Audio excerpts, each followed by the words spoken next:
బీట్రూట్తో రసం ఎలా చేసుకుంటారో చూపించబోతున్నాను.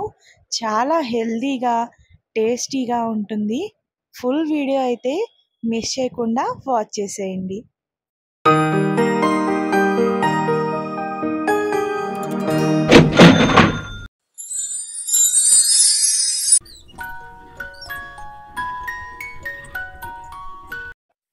హలో అండి అందరికీ, నేను మీ Shabnas. Welcome back to my channel Shabnas things. ముందుగా బీట్రూట్ రసం కోసం కావాల్సిన పదార్థాలు ఏంటో చెప్తాను. ఒక పెద్ద బీట్రూట్ తీసుకొని క్లీన్ చేసి పీసెస్గా కట్ చేసుకొని పక్కన పెట్టుకోండి. అలానే ఒక చిన్న ఉల్లిపాయ కట్ చేసుకొని పక్కన పెట్టుకోండి. ఒక చిన్న సైజ్ టొమాటో, 6 నుంచి 7 వరకు వెల్లుల్లి రెబ్బలు, కొంచెం కొత్తిమీర, అలానే పచ్చిమిర్చి. ఇవన్నీ ఒక చిన్న మిక్సీ జార్లో వేసుకొని కొంచెం వాటర్ పోసుకొని చక్కగా మెత్తగా గ్రైండ్ చేసుకోవాలి.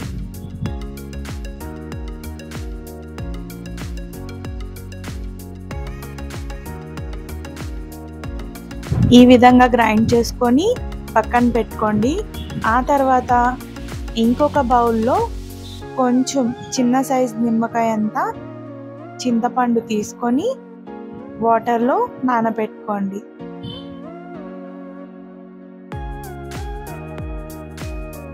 ఇప్పుడు స్టవ్ ఆన్ చేసి ఒక కడాయిని పెట్టుకొని అందులో ఆయిల్ వేసుకోండి.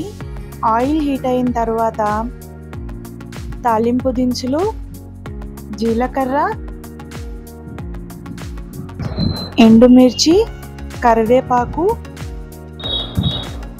సన్నగా తరిగిన ఉల్లిపాయ, అలానే 5 నుంచి 6 వరకు వెల్లుల్లి రెబ్బలను కచ్చాపచ్చిగా నూరుకొని వేసుకొని మంచిగా తాలింపు వేసుకోండి. ఆ తర్వాత అన్నీ చక్కగా వేగిన తర్వాత 10 నుంచి 12 వరకు మిరియాలు కూడా వేసుకొని 2 నిమిషాల పాటు స్టవ్ని లో ఫ్లేమ్లో పెట్టి మొత్తం అన్నీ కలిపి ఒకసారి చక్కగా వేయించుకోండి.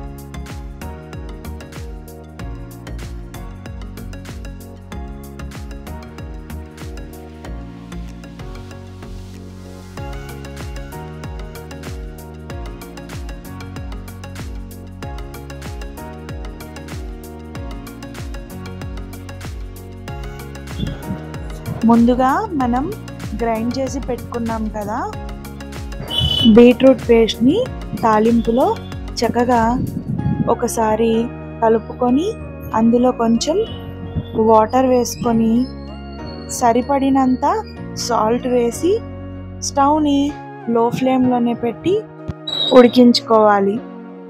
మనం ఏ కర్రీ వండినా సరే హడావుడిగా హై ఫ్లేమ్లో పెట్టి కుక్ చేసుకుంటే కర్రీ అనేది టేస్ట్గా రాదండి.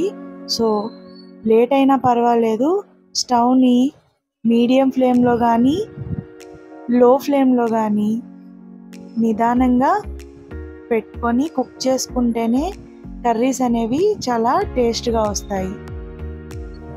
ఇప్పుడు 1/2 స్పూన్ అంతా కారం కూడా వేసుకోండి. ఇక్కడ కారం అనేది ఆప్షనల్ అండి.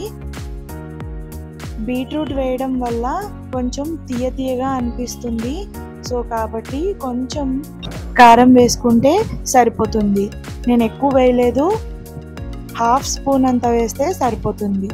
ఆ తర్వాత చిటికెడంతా పసుపు వేసుకొని మంచిగా మరిగిన తర్వాత మనం చింతపండుని నానబెట్టి పెట్టుకున్నాం కదా, ఆ చింతపండు రసాన్ని కూడా ఇందులో వేసేసుకోండి.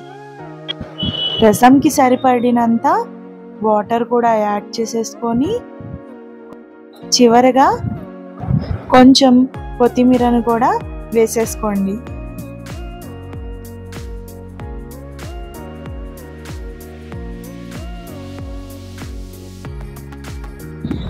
ఒకసారి సాల్ట్ సరిపోయిందో లేదో చూసుకొని స్టవ్ని మీడియం ఫ్లేమ్లో పెట్టేసి రసాన్ని ఒక 5 నుంచి 6 నిమిషాల వరకు మరిగించుకోండి.